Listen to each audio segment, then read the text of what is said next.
Memasukkan kebahagiaan ke hati saudara muslim itu diantara pahala yang besar. Rasulullah SAW bahkan katakan memasukkan kebahagiaan ke hati saudara yang muslim itu lebih aku sukai, kata Rasulullah SAW, dibanding aku iktikaf di masjidku ini selama 2 bulan. Masjidku ini apa maksudnya? Masjid Nabawi. Ya. 2 bulan iktikaf Masjid Nabawi. Itu Rasulullah SAW lebih suka untuk seseorang memasukkan kebahagiaan ke hati orang lain. Karena kata para ulama, amalan-amalan yang ada efeknya ke orang seperti dakwah, sedekah, ya, itu biar bagaimanapun biasanya secara umum lebih afdol daripada amalan yang sendiri. Salat kan untuk antum sendiri salat. Ya kan? Nah, seperti itu. Makanya di sini poin pertama tadi memasukkan kebahagiaan ke hati para kerabat. Yang kedua, tidak memutuskan hubungan. Yang ketiga, silaturahim dengan menasihati mereka, menunjukkan kesesatan mereka dan mengingatkan orang-orang yang lalai dari mereka. Yang keempat, silaturahim dengan sedekah kalau memang mereka fuqara. Yang kelima, mendahulukan hadiah untuk mereka. Nah, ini kalau misalnya bukan fuqara. Walaupun fuqara juga bisa dikasih hadiah ya. Yang keenam, membalas pemutusan hubungan dengan menyambungnya dan membalas keburukan dengan kebaikan. Kemudian yang terakhir, menjauhi khalwat dengan ini belum ya? Udah dibaca belum hadisnya? Udah ya? Oh, yang ayat itu yang panjang ya. Masih ada hadis berarti, masih ada hadis yang belum dibaca. Masih terkait ini. Ya, rawal Bukhari, Imam Bukhari meriwayatkan an Uqbah bin Amir radhiyallahu anhu anna Rasulullah sallallahu alaihi wasallam qala, "Iyyakum wad-dukhul." Hati-hatilah kalian terhadap masuk ala nisa, ke perempuan. Maksudnya masuk ke tempat-tempat yang di situ biasanya ada perempuan. Sepupu, ya, terlebih ipar lebih bahaya lagi. Ipar tuh adik atau kakaknya istri. Atau kalau istri ya berarti iparnya adik atau kakaknya suami. Kenapa bahaya? Pertama, ini di bawahnya. Pertama, orang nggak akan curiga kalau antum keluar masuk, bolak balik ke tempat ipar atau sepupu, orang nggak akan curiga. Karena paling mikirnya saudara. Padahal betapa banyak zina terjadi di situ. Ya, beda dengan antum masuk ke rumah orang misalnya yang benar-benar ajnabi, benar-benar asing. Bahkan orang juga anggap asing. Nah, insya Allah diteriakin antum kalau masuk sembarangan.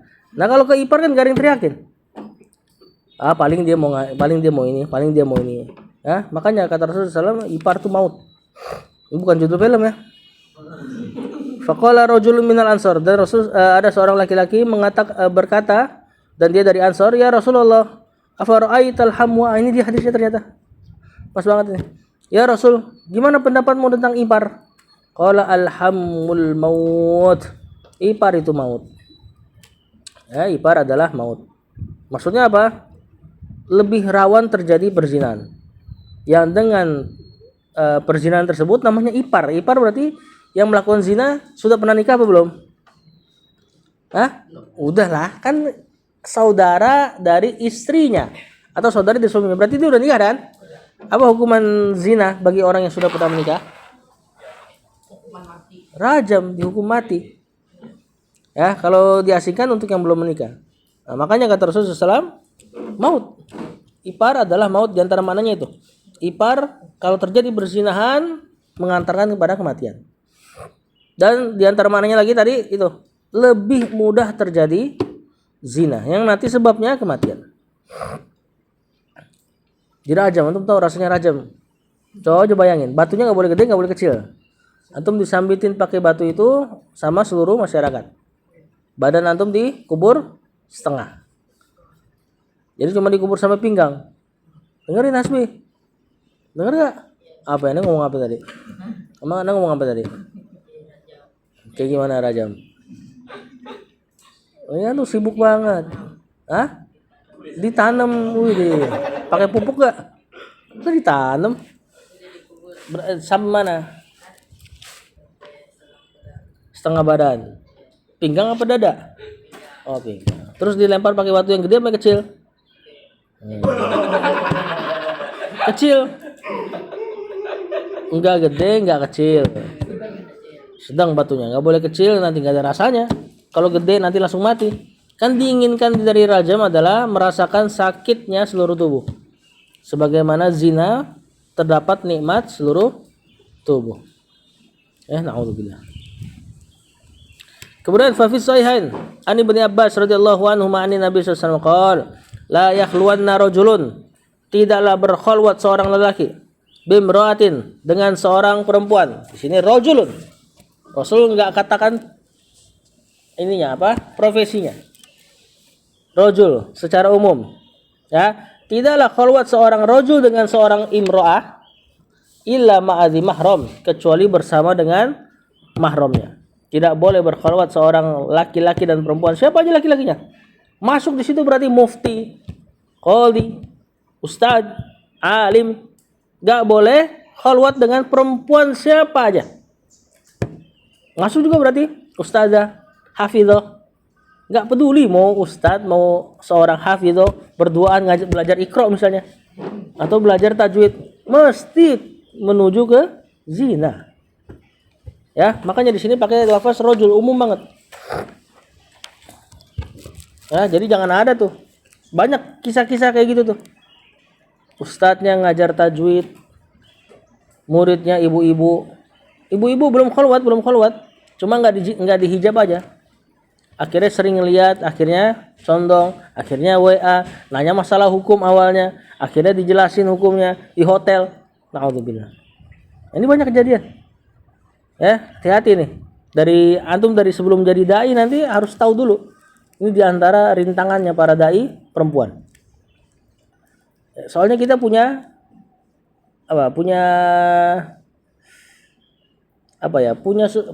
memang punya peluang untuk dapat itu.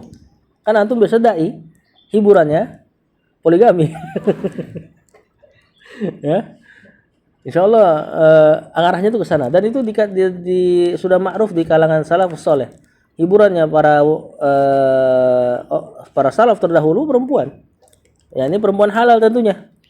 Nah, antum punya peluang untuk itu. Akhirnya ngedekatin dengan cara yang enggak halal.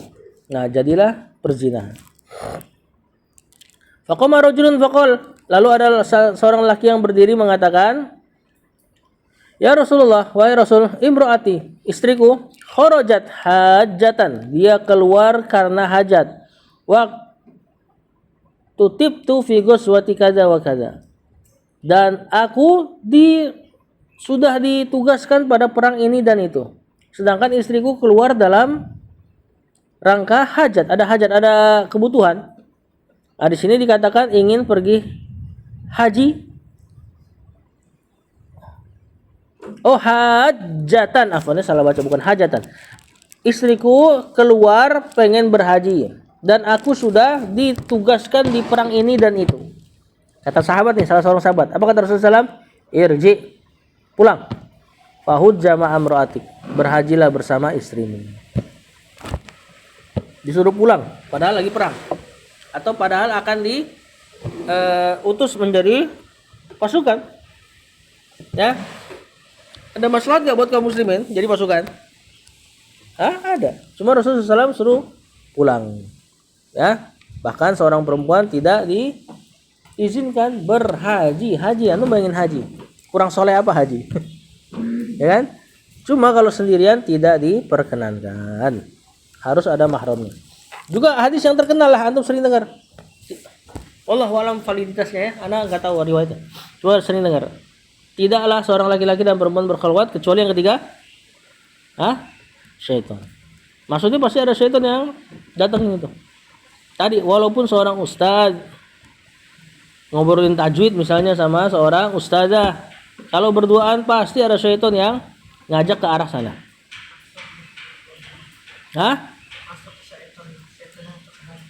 Iya, maksudnya gitu. Bukan berarti nanti kalau ada orang ketiga, oh jangan ke sini. Orang ketiga syaitan, nggak boleh bercanda kayak gitu ya. Maksudnya benar-benar ada syaitan. Kadang-kadang itu Haris jadi bercandaan tuh. Berduaan, temennya datang. Barang temennya bagus tuh kalau temennya datang biar jadi bertiga kan. Malah dia dituduh syaitannya. Maksudnya ada syaitan pas ketika berdua itu. Kalau ada orang lainnya, alhamdulillah aman.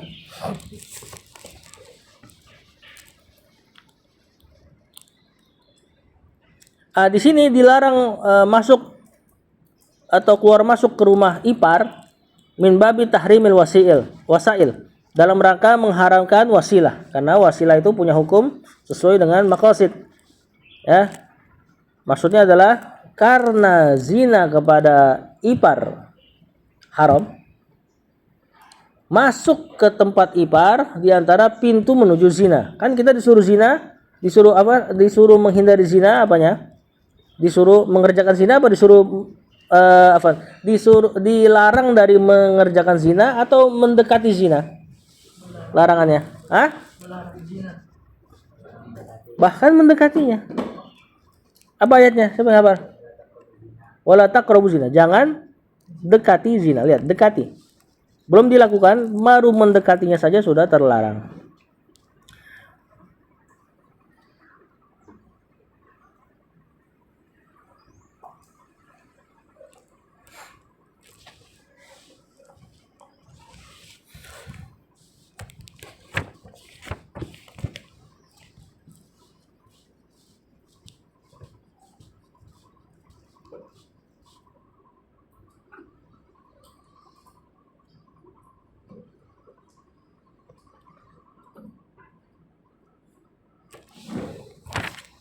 Berarti habis adab silaturahim. Kita masuk ke level yang bawahnya lagi. Al-adabu ma'al jiran. Adab bersama jiran. Mana jiran? Tangga. Negeri jiran.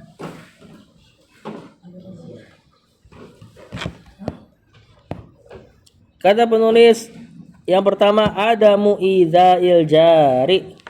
Tidak boleh mengganggu tetangga. Nah, ini level ketiga dari akhlak yang antum harus serahkan dalam tanda kutip kepada manusia. Pertama, orang tua. Kalau sudah nggak bisa mau level yang bawahnya lagi, rahim, kakak, adik, sepupu dan sebagainya, paman, bibi. Kemudian yang paling berhak lagi untuk kita berbuat baik kepadanya bukan kakak, bukan rahim, tapi tetangga. Nanti tetangga masuk juga kafir. Mereka berhak dapat ini juga. Kalau tetangga, ya, lebih-lebih kalau ternyata di antara tetangga antum adalah orang tua atau tetangga antum adalah kerabat, nah, tentu dapatnya lebih dia. Nah, kita lihat yang pertama, tidak boleh mengganggu tetangga. Kata penulis, fa fi sahihain ani Abi Hurairah radhiyallahu anhu qala Rasulullah SAW, Rasul berkata, man kana yu'minu billahi wal yawmil akhir fala yu'dhi jarahu. Barang siapa yang beriman kepada Allah dan hari akhir, maka jangan ganggu tetangganya. Wa man kana yu'minu billahi wal yawmil akhir falyukrim dhaifahu. Barang siapa yang beriman kepada Allah dan hari akhir, maka muliakanlah tamunya. Wa man kana yu'minu billahi wal yawmil akhir falyaqul khairan aw liyasmut. Barang siapa yang beriman kepada Allah dan hari akhir, maka hendaklah ia bicara yang baik atau jangan mulai bicara, diam. Di sini poin yang diinginkan adalah poin pertama, fala yu'zi jarahu. Barang siapa yang beriman kepada Allah dan hari akhir, jangan ganggu tetangganya. Ini batas paling minimal berbuat baik adalah jangan ganggu. Ya, paham nggak? Batas minimal berbuat baik adalah jangan ganggu. Antum nggak usah terlalu expect tinggi-tinggi dulu. Berbuat baik berarti ngasih makanan, kalau masak dibagi, nggak usah itu dulu. Minimal jangan ganggu aja. Kalau ini saja sudah bisa dilakukan, alhamdulillah. Nah, ini berat loh, jangan ganggu. Naruh motor jangan di jalanan. Ya, apalagi naruh habis makan makanan, tulang dilempar di jalanan. Nanti banyak semut merah datang. Anak tetangga main digigit, itu jadi gangguan. Nyetel murotal kenceng, ya musik apalagi, ya apalagi gangguin tetangga, ngetok palu malam atau enggak siang, itu kerjakan di pagi atau sore, Ya, jangan sampai kerja di waktu-waktu istirahat, siang, malam itu kan waktu istirahat. Nah, itu jangan tuh. Ini mesti diperhatikan nih. Apalagi ganggu tetangga. Coba acara nutup jalan, ya. Terus gimana dong kalau acara pernikahan? Acara pernikahan kan syar'i walimah. Boleh nutup jalan. Tak tutup jalan kowe. Hah? Nggak boleh tentu. Gimana cara nyewa kayak di satu tempat?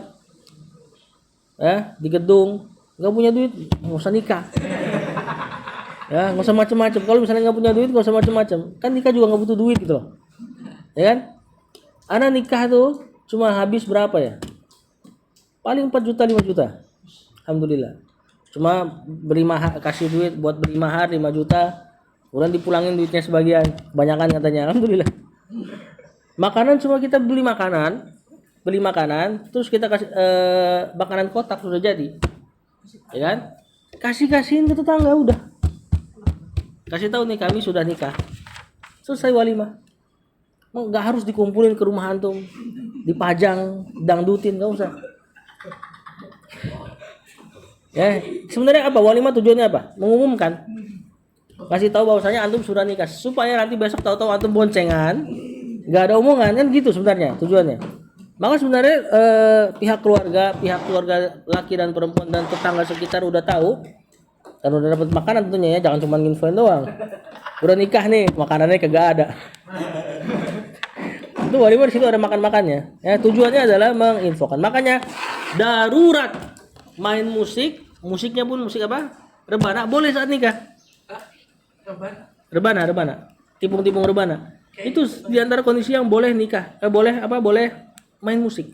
Musiknya pun itu doang ya, yang gak ada notnya, gak ada do re mi fa sol si do nya kan? Cuma ketuk-ketuk doang. Kenapa? Karena kata para ulama darurat. Supaya orang tahu tuh anak sudah nikah, supaya nanti nggak tertuduh zina.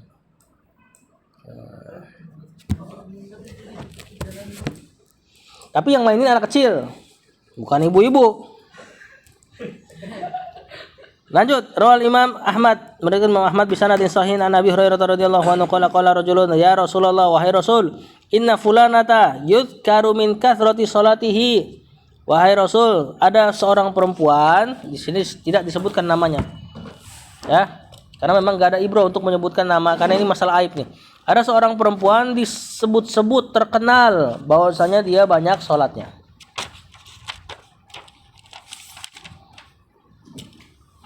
Wasiyamiha, dan banyak puasanya.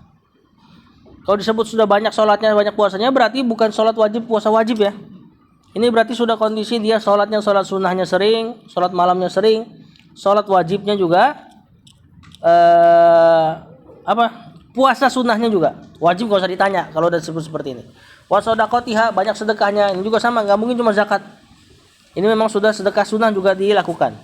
Ini ada perempuan kayak gini modelannya, terkenal banyak sholat, puasa dan sedekah.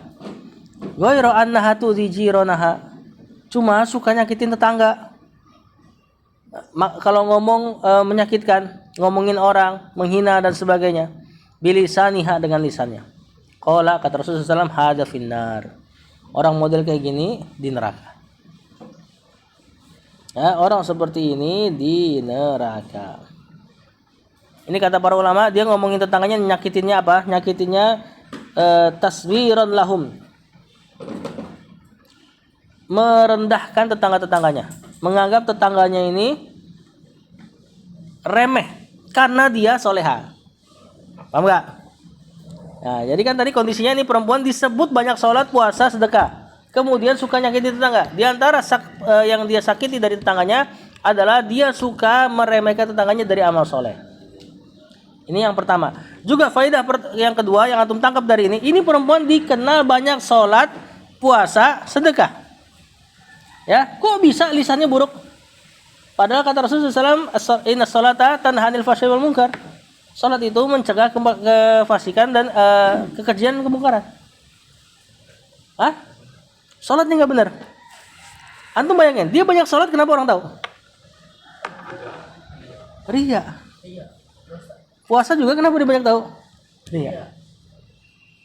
Nah, Berarti gimana kondisinya bisa sholat dan puasanya orang lain pada tahu, terkenal. Jadi disebut yudkaru, disebut-sebut min kasrati sholatiha, karena banyak sholatnya. Disebut-sebut, maksudnya disebut-sebut itu terkenal banyak sholatnya. Ini mesti ada masalah pada sholat dan puasanya.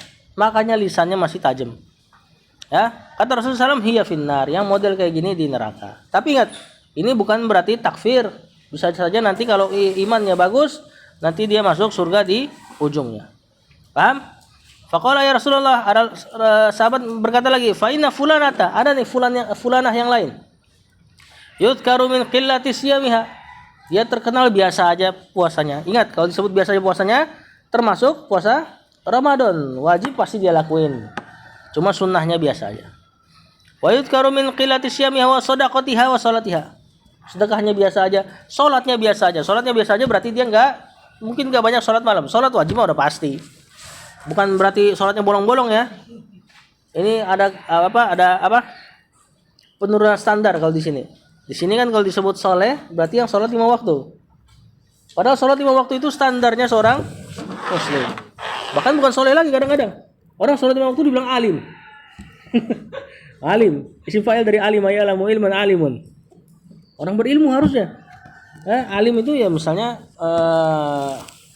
para ulama harusnya.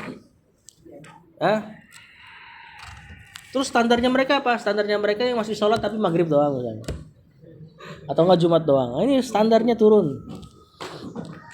Ya, termasuk nuntut ilmu. Nuntut ilmu itu standarnya manusia, bukan muslim. Nuntut ilmu standarnya manusia. Masih ingat nggak? Kenapa? Antum tiap kali baru masuk kelas 1 pasti anak kasih tahu kisah itu.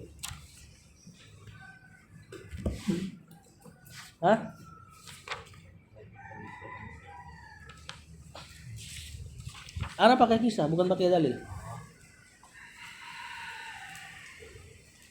Apa saudara?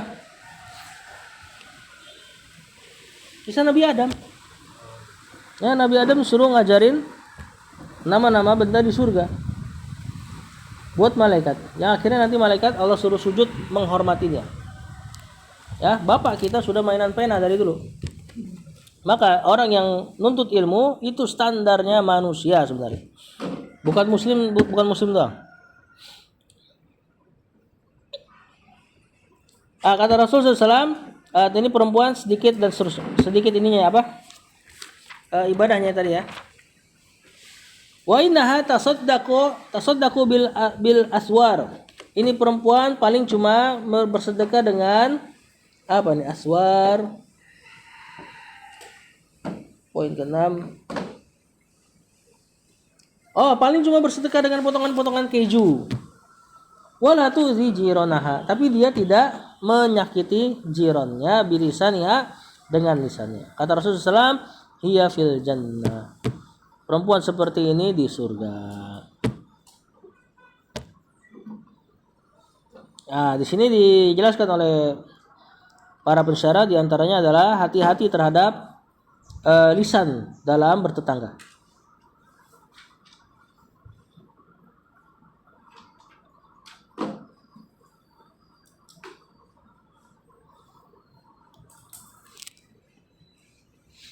Juga di antara yang bisa kita ambil faidah tadi, wa man kana yu'minu billahi wal yawmil akhir fala yu'dhi jarahu. Barang siapa beriman kepada Allah dan hari akhir, maka jangan ganggu tetangganya. Berarti di antara sikap atau tanda kurangnya iman mengganggu tetangga. Ya, silakan cek diri kita. Kalau tetangga kita takut untuk ganggunya, insya Allah itu indikasi iman bagus. Ya, kalau kita kayak biasa aja naruh motor asal-asalan, udahlah sama-sama ngerti aja katanya. Ya, kita naruh motor asal-asalan dengan dalil itu, sama-sama ngerti aja, saling bertetangga. Enggak. Berarti itu diantara indikasi iman lagi enggak bagus. Ini dalil seperti ini tembakin ke diri sendiri ya. Jangan tembakin ke orang lain. Misalnya baru dapat dalil seperti ini, langsung dicek tetangganya. Wah, itu dia tuh. Yang suka naruh mobil sembarang misalnya. Jangan seperti itu. Ini tembak ke diri sendiri. Ilmu hukum asalnya tembak ke diri sendiri sampai ada maslahat untuk didakwakan ke orang lain.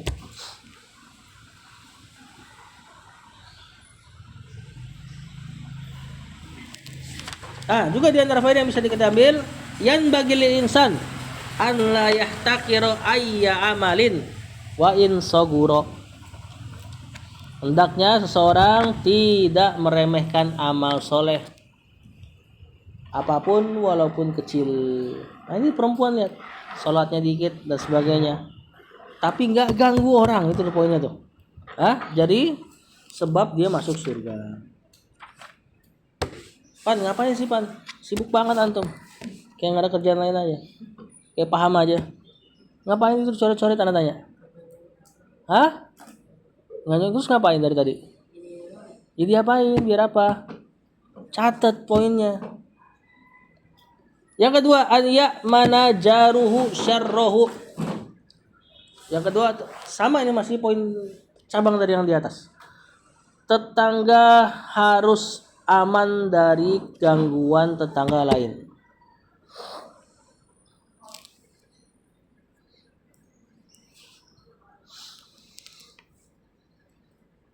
Dapat?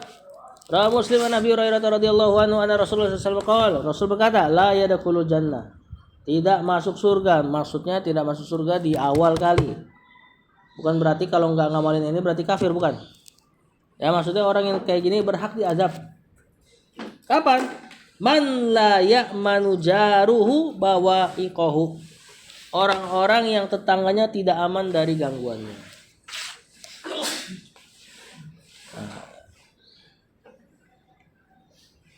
Tidak masuk surga orang-orang yang tidak aman tetangganya dari gangguannya.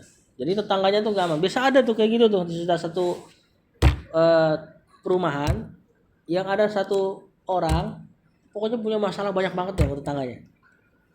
Ya, Anda nggak tahu lah, antum kebayang siapa. Cuma jangan sampai kita jadi itu.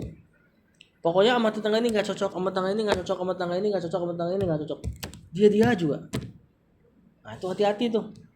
Jangan malah kita pakai ngerasa terintimidasi kalau kondisi kita kayak gitu. Misalnya antum tetangga kiri nggak cocok sama antum, tetangga depan nggak cocok sama antum, kanan juga nggak cocok sama antum. Bisa jadi antum yang masalah tuh. Kok bisa nggak cocok sama semua orang? Ya. Nah, kecuali memang kalau misalnya masalahnya hanya pada antum adalah orang soleh, kan kadang-kadang orang soleh juga dimusuhin. Nah kalau gitu insya Allah nggak apa-apa. Misalnya yang kiri toleh, yang depan mubtadi, yang depan musyrikin, kanannya kafirin, antum dimusuhin tuh insya Allah kalau kayak gitu nggak apa-apa. Cuma tetap musuhinnya harus karena iman. Misalnya dia musuhin antum karena iman, itu aman buat antum. Kalau dia musuhin antum gara-gara antum sedang berotal kencang tiap hari, nah itu masalah. Ya, nggak bisa dakwah antum pakai murotal. Orang dia tuh mereka itu pihak-pihak yang 4 kalau dengar azan, bener nggak? Antum tambahin lagi mau murotal, makin jauh orang dari dakwah. Murotal bahasa Arab, mereka nggak ngerti apa-apa. Kalau musuh sekali style, jangan deh, nggak usah juga deh. Style pengajian juga nggak usah. Jangan sampai dakwah itu jadi ganggu gitu. Nah kalau seperti itu, khawatirnya masuk juga antum ke hadis ini. La yadkhulul jannata man la ya'manu jaruhu bawa'iqahu. Yang ketiga, ini poin minimal berbuat baik sama tetangga tadi, tidak ganggu. Nah, sekarang naik level kita. Ikramul jar, memuliakan tetangga. Dan naik level nih. Kalau antum sudah bisa enggak ganggu, baru masuk ke poin ini. Ya, ini memuliakan. Maksudnya berbuat baik. Ya, jangan sampai masih ganggu sambil berbuat baik. Ganggu ya, berbuat baik ya. Nah, ini enggak boleh. Rawal Bukhari an Abi Shuraih Al-Adawi radhiyallahu anhu qala sami'at udunaya. Sungguh telah mendengar telingaku. Wa absarat aynaya. Dan sungguh telah melihat mataku. Nah, ini ungkapan untuk benar-benar dia dengar dari Rasulullah SAW. Hina takallama Nabi, tatkala Nabi SAW mengatakan, man kana yu'minu billahi wal yawmil akhir falyukrim jarahu. Barang siapa beriman kepada Allah dan hari akhir, maka hendaklah ia memuliakan tamunya. Memuliakan tetangganya. Nah, kalau ini baru diberbuat baik semaksimal mungkin. Bil ihsan, dengan cara ihsan. Wa man kana yu'minu billahi wal yawmil akhir falyukrim dhaifahu, sama memuliakan tamu. Jaizatahu, yaitu dengan cara menjamunya. Ini udah pernah dibahas belum? Ada bertamu. Udah kan? Hadis ini belum? yaitu memuliakan tamunya dengan cara jaizatahu, menjamunya habis-habisan di hari pertama. Qala wa ma jaizatuhu ya Rasul, apa ini wahai Rasul jaizah? Yaumun wa lailatun, sehari semalam jamu habis-habisan. Kasih makanan yang udah kali ya. Wad diyafatu salah satu ayam, dan hak tamu itu ada 3 hari. Hari pertama tadi totalan kita kasih. Famakana wara adzalik, maka yang setelah 3 hari fahuwa shadaqatun alaih, maka menjadi sedekah. Man kana yu'minu billahi wal yawmil akhir falyakul khairan aw liyasmut. Barang siapa beriman kepada Allah dan hari akhir, maka hendaklah katakan hal yang baik atau jangan mulai bicara. Nah, di sini level kedua, yakni kalau antum sudah bisa nggak ganggu, coba berbuat baik.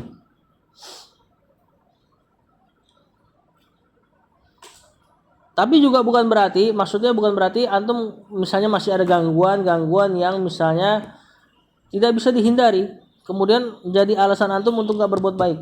Kata Ustadz, kalau misalnya berbuat baik level kedua berarti minimal jangan ganggu dulu. Tapi ada gangguan-gangguan yang mesti orang dapat gangguan antara satu tetangga dengan tetangga lainnya. Apa misalnya? Gangguan-gangguan yang udah pasti dapat lah antara tetangga. Itu mah nggak mesti. Antum bisa nggak beli mobil, beli dulu itu garasi. Hah? Itu mah bisa antum hindari. Ya nggak bisa dihindari. Berisik apa? Berisik musik. Nggak boleh. Untuk pagar, nggak dikasih oli pagarnya. Anak kecil saudara, berisik anak kecil, itu kan nggak bisa dihindari. Antum punya anak, nggak bisa antum suruh anak antum diem. Ya, karena yu'minu billahi gitu kan. Itu nggak bisa. Nah, yang seperti ini nggak menghindari antum untuk berbuat baik. Justru harusnya kalau antum sadar ada gangguan-gangguan seperti ini, adik antum sering berisik, anak kecil butuh main mau nggak mau, ya. Anak kecil makanya kalau lihat tempat luas dikit lari-lari dia. Emang senang, emang butuh. Fitrahnya itu. Ketara tuh berarti rumahnya sempit kalau kata teman anak. Makanya pastilah dia ganggu. Nah, ketika kita tahu ada gangguan yang nggak bisa dihindari antar tetangga, saat itulah antum tutupi dengan perbuatan baik. Paham nggak? Nah, poin ini bukan berarti antum suruh berbuat baik sambil ganggu, itu maksudnya kayak gini.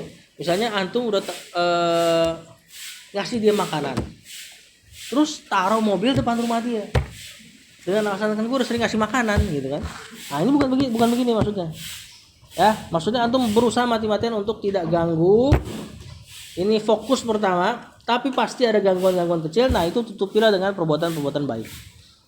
Masak, minimal masak lah. Kalau udah lagi masak, banyakkan sedikit porsinya, bagi ke tetangganya. Apalagi masak yang wanginya tuh ngambreng. Apa misalnya? Yang ngambrengnya enak gitu loh. Nah, rendang dan sebagainya. Tetangga tuh cuma dapat hirup-hirupnya doang. Aroma rendang ya. Maka nanti dikasih sebagian itu. Kalau sudah masak yang enak-enak. Nah, kalau ikan asin juga kalau bisa tanya-tanya. Maksudnya terganggu gak sama bau itu? Kalau tahu terganggu, maka jangan sering-sering. Karena ada orang nggak suka bau ikan asin. Ya, kecuali kalau dia suka ya. Sama kayak kucing kan, kalau udah masak ikan asin, meong-meong udah di depan. Nah, kalau kayak gitu bagi saudara.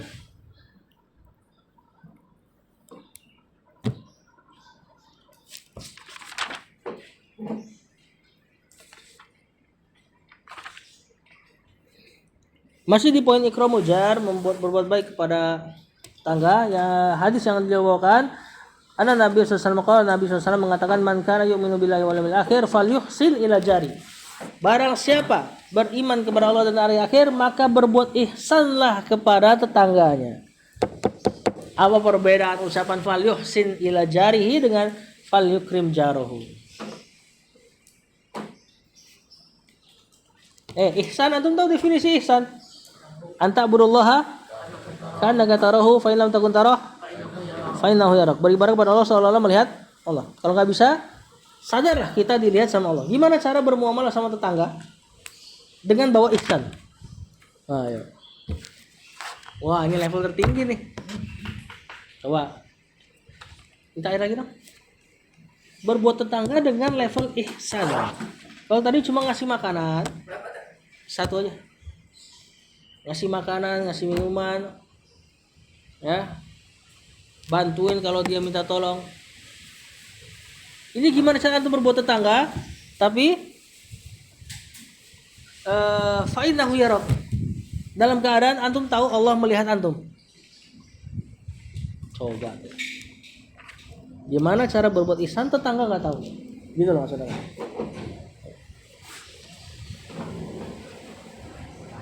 Hah? Main ke rumahnya tetangga nggak tahu gimana sih?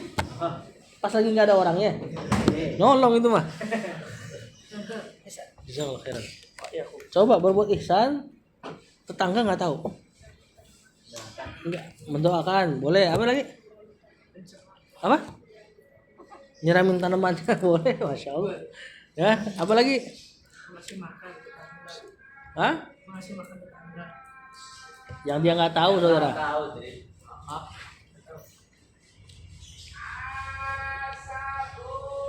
Banyak ya, banyak banget. Antum bisa sapuin, lagi nyapu, tahu-tahu depan dia kotor, dia masih tidur, sapuin aja. Itu termasuk ihsan kepada tetangga. Ihsan tuh levelnya di situ. Sampai Allah doang yang tahu. Dan diantaranya tidak ghibah, tidak gibahin tetangga. Ya, perbuatan baiknya diucapkan. Makanya beliau bawain lagi hadis ini, fal yuhsin ila jarihi, karena ada makna lebih daripada fal yukrim jaruhu.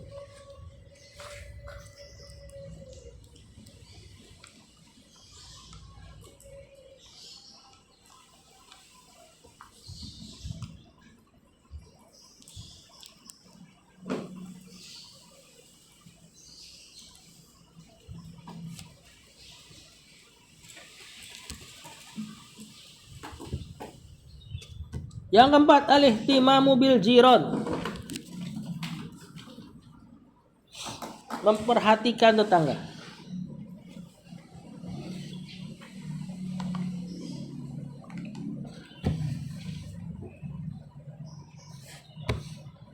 Fi sahihain an Ibnu Umar radhiyallahu anhu qala Rasulullah sallallahu alaihi wasallam ma zala Jibril yusini bil jar.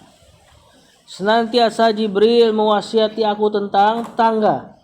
Kata Rasulullah SAW. Jibril sering datang ke Rasulullah SAW ngewasiatin Rasul masalah tetangga dia.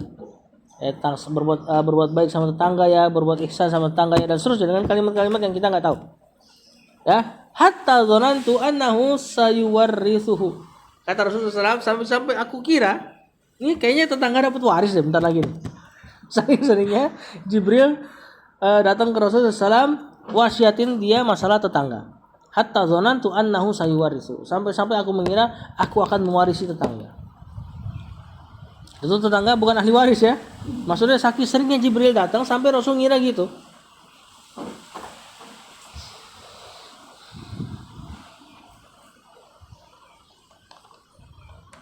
Nah, dan ini tentunya nanti ada imbas besar.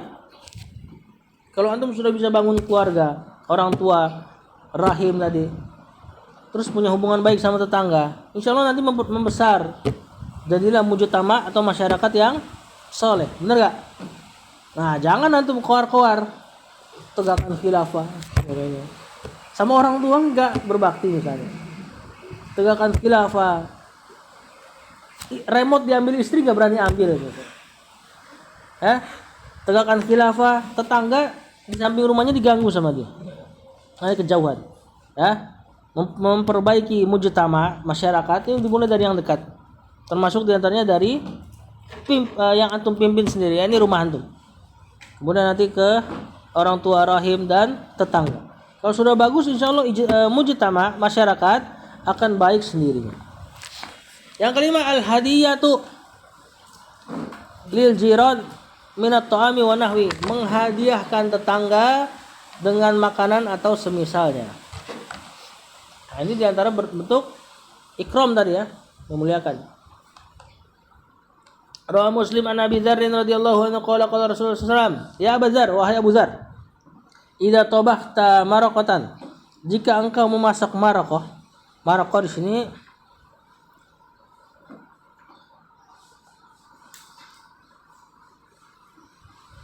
rebusan lah. Faksir ma'aha, banyakin kuahnya. Wa ta'ahad jironaka, dan berbagilah dengan tetanggamu. Tentu ya, ini ucapan mubalaghah. Berlebihannya Rasulullah SAW dalam memperhatikan tetangga. Bukan ini perintah plek ketiplek. Wah, masak rendang, kata Rasulullah SAW, banyakin airnya.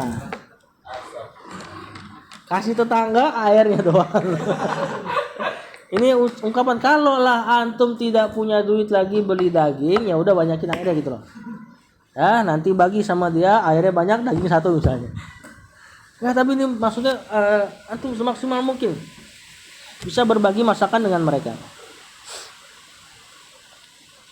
Rawat Tirmidzi wa hasanahu an Mujahid an anna Abdullah bin Amr zubihat lahu syatun fi ahli. Disembelih kambing pada keluarganya. Falamma ja'at, tatkala datang keluarganya, qala Abdullah bin Amr mengatakan, ahadaitum li jarinal yahudi? Ahadaitum li jarinal yahudi? Udah kasih ke yang Yahudi belum? Tetangga kita yang Yahudi. Sampai 2 kali tanya. Udah kasih ke tetangga kita yang Yahudi belum? Kata Abdullah bin Amr, sami itu Rasulullah SAW yaqul, aku benar-benar pernah mendengar Rasulullah SAW mengatakan, mazala Jibrilu yusini bil jari hatta zonantu anna sayuwarithu. Ini hadis yang tadi.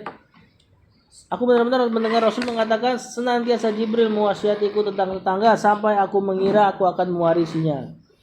Nah, bahkan Abdullah bin Amr ketika disembelih seekor kambing, diingetin keluarganya, udah kasih belum ke tetangganya yang Yahudi. Makanya tadi Anda bilang, masuk ke ranah tetangga kalau memang rumahnya dekat dengan antum, orang-orang kafir berhak atas adab-adab ini nih.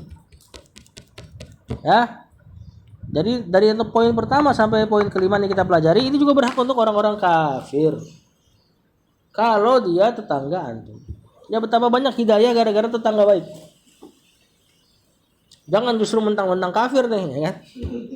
Parkir mobil depan pintunya biar nggak bisa masuk. Kemudian yang keenam, sianatu irdil jari wa malihi, menjaga ird itu kehormatan tetangga, wa malihi, dan hartanya.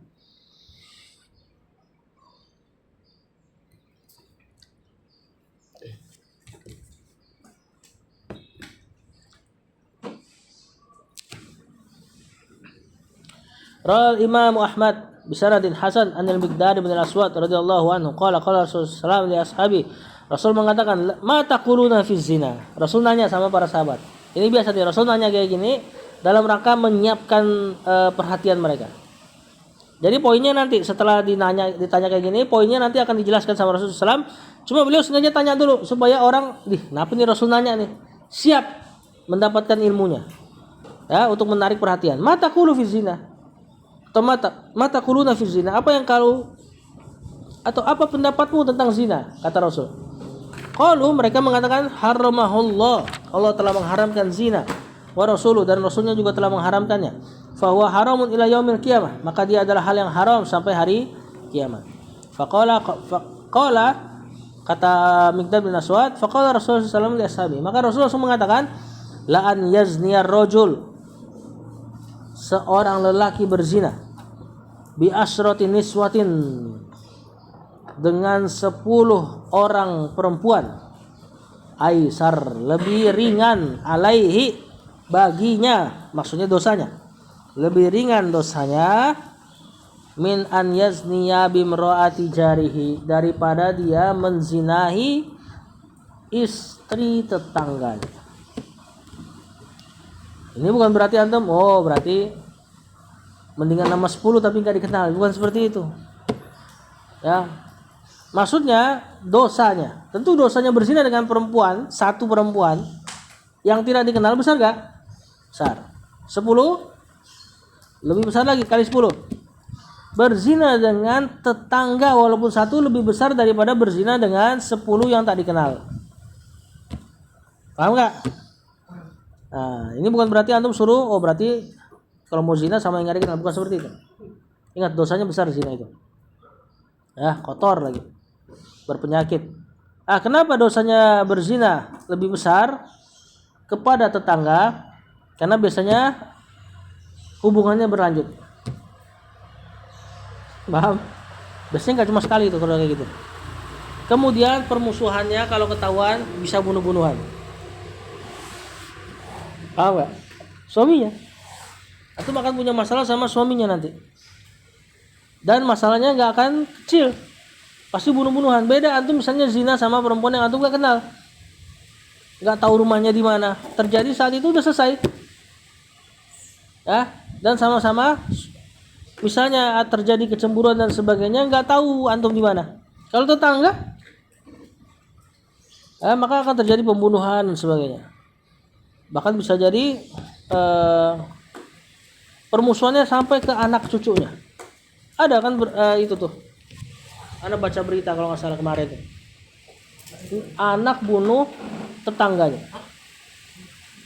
Anak bunuh tetangganya, ini anak usianya sekitar 18 sampai 19. Gara-gara itu tetangga dulu pernah perkosa ibunya. Pas ini anak masih kecil. Cuma karena dia punya backing lah. Si orang ini yang perkosa ini punya backing sama Pak RT dan sebagainya. Akhirnya nggak dihukum. Jadi masalah damai aja secara kekeluargaan. Itu anak kecil nunggu usianya gede, atau bayangin. Sampai dia 19 tahun dia udah ngerasa punya power kan, 19 tahun dong. Dibunuh tuh tetangga. Jadi disimpan itu dendam. Akhirnya di penjara, entah penjaranya kalau di kita kan pembunuhan berencana itu berarti kan? Kalau nggak seumur hidup mati. Ya biasanya kalau nggak seumur hidup mati itu kalau kayak gitu, dihukum mati. Lihat, dia simpan dendamnya dari awalnya. Makanya berzina dengan orang sekitar tuh permusuhannya lama biasanya, bisa sampai anak cucunya. Kemudian kata Rasulullah SAW, "Mata kuruna fis sariqah." Ini sama kasusnya. Rasul nanya lagi, terus bagaimana pendapat kalian tentang mencuri? Qalu harramahallahu wa rasuluhu fa haram. Allah dan Rasulnya telah mengharamkan dan dia adalah hal yang haram. Qala, kata Rasulullah SAW, la an yasriqar rajulu min asrati abiyatin. Seorang mencuri di 10 rumah yang jauh, aisaru alaihi, lebih mudah atau lebih ringan dosanya, min an yasriqa min jarihi, daripada mencuri di rumah tetangganya. Sama ya, karena hal-hal yang tadi terjadi pada zina. Kalau sudah mencuri rumah tetangga, biasanya dia udah tahu seluk-beluknya, bisa terjadi berkali-kali, kemudian permusuhannya dan seterusnya. Yang terakhir pada poin ini, yang ketujuh, ikramul jari. Terakhir pada pertemuan ini ya, masih banyak ini. Memuliakan tetangga, al-aqrabi fal aqrabi, dari yang terdekat sampai yang terdekat pintunya.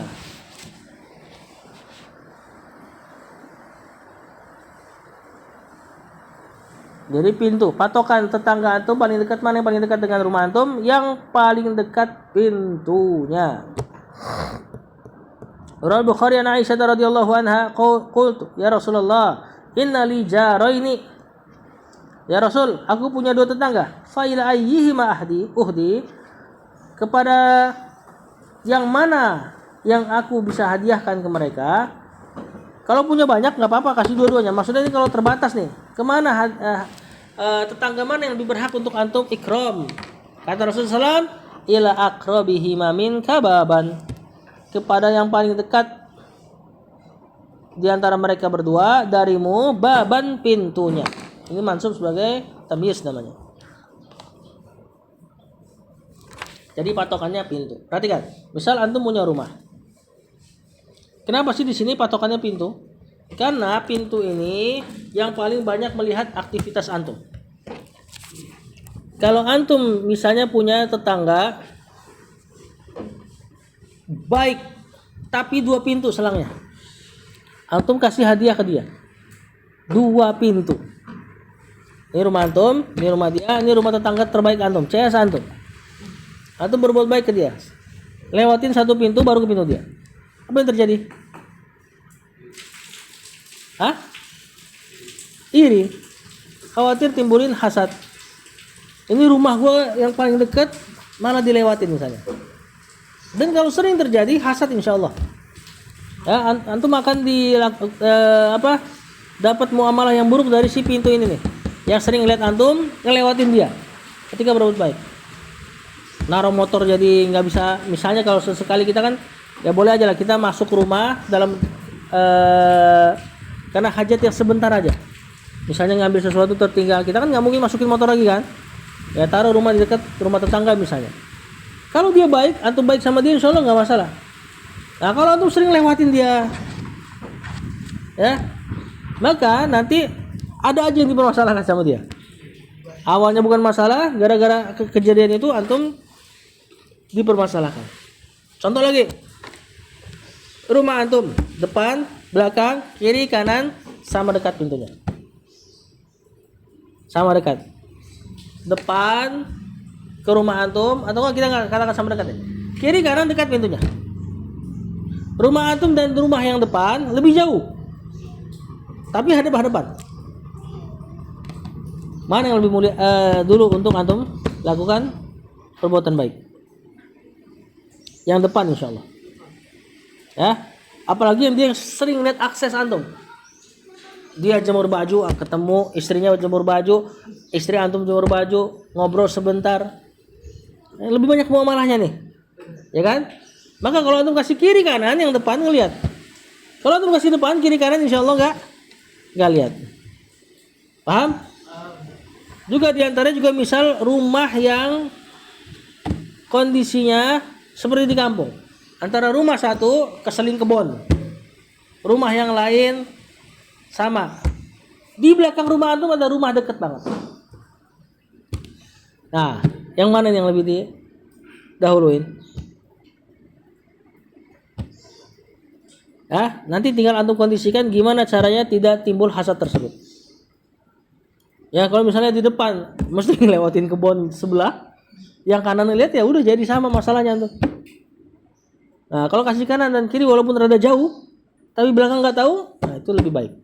Tapi lebih baik lagi kalau antum bisa punya rezeki lebih, antum kasih ke sekitarnya, nggak cuma satu pintu. Ini Aisyah nanya, tentu Aisyah dalam keadaan hartanya sempit. Yang berapa kali Aisyah didatangin seorang pengemis, dikasih apa sama Aisyah? Dikasih seluruh hartanya saat itu. Apa seluruh hartanya saat itu? Satu butir kurma. Nah, paham, ini kondisi Aisyah yang sempit. Sampai-sampai dia pernah sedekah cuman dengan satu buah kurma. Sama si peminta-mintanya, kurmanya dipotek, satu kasih anaknya. Pas mau dimakan, anaknya minta lagi. Sama si ibunya yang minta-minta dikasih lagi. Keadaan yang sangat miris lah. Nah kalau misalnya enggak seperti itu, antum bisa kasih lebih banyak, alhamdulillah. Cuma kalau misalnya terbatas, maka yang paling dekat pintunya dari antum. Taib sallallahu alaihi wasallam.